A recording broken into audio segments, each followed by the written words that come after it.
Buenas tardes, nos encontramos con Iber Acosta, ingeniero agroforestal, que hoy nos viene a contar sobre estrategias de solución ante las problemáticas ambientales vinculadas con el funcionamiento de la hidroeléctrica del Guavio. Para la primera pregunta, ¿cómo funciona el proyecto hidroeléctrico del Guavio? En el caso concreto del embalse del Guavio, es un embalse que aprovecha las aguas de la cuenca hidrográfica del río Guavio y sus afluentes, las cuales son envasadas, son las cuales son represadas y utilizadas para poder generar energía, energía a partir del movimiento de una serie de estructuras que permiten después, posterior a su generación, el transporte a través de una red de conducción de estaciones y subestaciones para el uso y el abastecimiento del sistema eléctrico a nivel nacional. Existen distintas alternativas, caso concreto aquí en la región del Guavio, o planteando una serie de soluciones para las problemáticas que tiene. Entonces, por ejemplo, lo relacionado con saneamiento básico y la contaminación de las aguas. Entonces, se tienen que estructurar cómo se va a hacer, por ejemplo, para el manejo de diseño y de construcción y puesta en marcha de plantas de tratamiento de aguas residuales en los distintos municipios para corregimientos y fuentes hídricas que aportan vertimientos significativos para la cuenca hídrica y la cuenca hidrográfica en cuestión. También políticas de educación ambiental para realizar concientización a los pobladores de las localidades para el manejo de vertimientos relacionados con residuos sólidos, tanto peligrosos como no peligrosos, como también residuos relacionados, como también vertimientos relacionados a distintas actividades productivas que se desarrollan en las comunidades.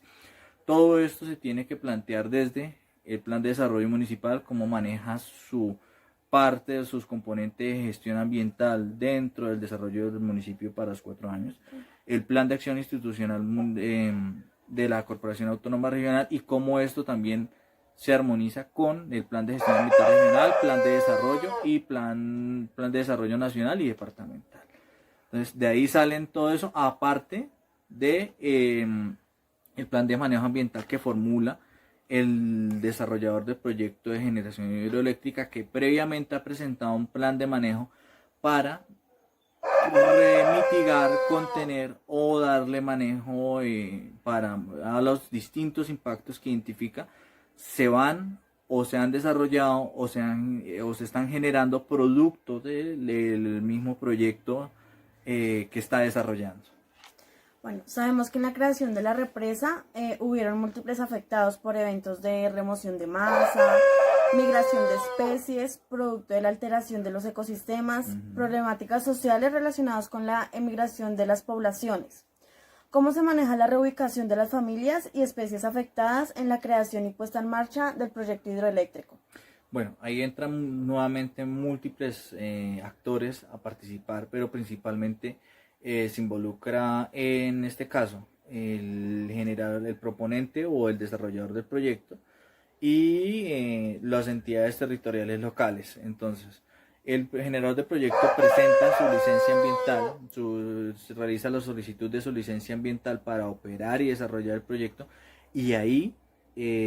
propone una serie de acciones dentro de las cuales se va a compensar a las poblaciones afectadas, bien sea realizando la compra y reubicación, la compra de los predios para la posterior reubicación de las personas afectadas, donde entra un tema de valoración económica, donde se evalúa cuál es el impacto económico que se le genera a la población, cuál es la posible medida de compensación o retribución económica y cómo se va a negociar o cómo se va a manejar ese tema.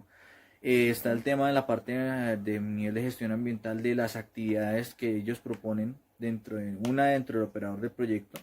cuáles son las actividades que él propone para mitigar o, eh, o manejar el impacto identificado o también en otros casos para retribuir en otra zona el impacto o el perjuicio que ellos generan producto del mismo proyecto. Entonces ahí entra, por ejemplo, las especies que son afectadas por la alteración del ecosistema. Si tienen que hacer reubicación de la especie, entonces de especies tienen que identificar si van a realizar capturas, si van a hacer reubicación de las mismas, rehabilitación, o si van a hacer ahuyentamiento de fauna, o si van a hacer procesos de restauración ecológica en ecosistemas que cumplen con características, que tienen características y funcionamiento similar a los ecosistemas afectados, o qué medidas de manejo van a tener, por ejemplo, para los eventos de remoción en masa, si van a realizar instalación de estructuras que permitan contener o mitigar ese riesgo. Entonces todo ese tipo de actividades las tiene que contemplar en la licencia, el plan de manejo ambiental que ellos presentan en la solicitud de su licencia ambiental ante el Ministerio de Medio Ambiente y la Agencia Nacional de Licencias Ambientales. Y eso posteriormente entra a ser auditado, a ser seguido de cerca por bien sea la Autoridad Nacional de Licencias Ambientales o las corporaciones autónomas regionales cuando se les designa ese tipo de actividades a realizar de seguimiento. Entonces ahí es donde entran las corporaciones a vigilar que en efecto se estén realizando esas actividades que el usuario propone. La mejor forma de vigilar que efectivamente se esté realizando eso es que la comunidad esté involucrada en los procesos de gestión ambiental que realiza los usuarios que realizan, los operadores de esos proyectos. ¿Para qué? Para que las corporaciones estén informadas por parte de la comunidad y estén escuchando también lo que la comunidad ve en el desarrollo de esas actividades. ¿Qué solución hay para las especies en peligro de extinción y especies invasoras? Extinción o especies que están amenazadas. Se tiene que contemplar, dependiendo del tipo de afectación que se maneje, si implican una rehabilitación in situ, o sea, dentro del sitio, dentro del ecosistema en el cual conviven normalmente, o un proceso de manejo ex situ, o sea, fuera del sitio donde habitualmente se encuentran. Entonces definen con distintas entidades que manejan y que tienen experiencia en el manejo de este tipo de actividades de conservación con especies amenazadas. Entonces, caso concreto, están nuevamente corporaciones autónomas regionales, distintas instituciones de investigación como el Instituto Alexander von Humboldt, en